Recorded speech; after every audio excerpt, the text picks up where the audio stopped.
I haven't heard anybody talk about this, but it's something that I've been approached with, especially with these D2C brands who have such rich data and generally cater to a very specific type of demographic.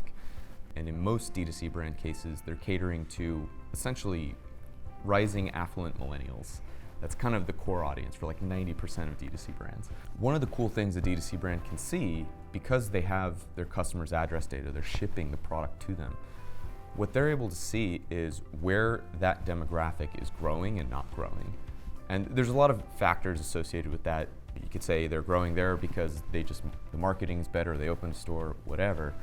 But what's interesting is that there is a lot of overlap between what a D2C brand sees in their sales growth and what's actually happening on the demographic side with population growth and migration. The coolest example of this was, I was formerly at Bonobos, and we opened a store in the Shaw District, which if you're familiar with the DC area, the Shaw District like 10, 20 years ago was it's not a place you wanted to be to shop. We opened a store there and a lot of people were like, what are you guys doing? But we did it because we saw with our D2C data that we had a massive influx of our customer that was just growing there, and it was just getting more and more dense every single month.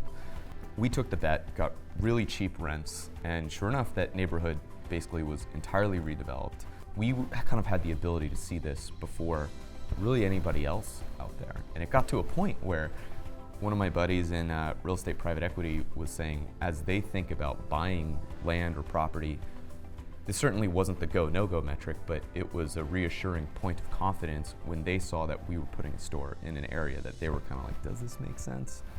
Because we kind of essentially had a leading indicator of how a neighborhood is changing.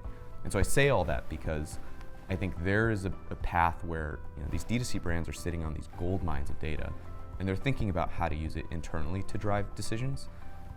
But there could be a world in the future where they essentially kind of package, or there could be an aggregator out there that uses D2C customer data and migration data to inform real estate investment decisions, for example.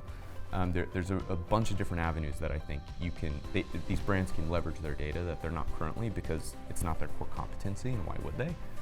It could be a very creative way to take advantage of the rich data they have.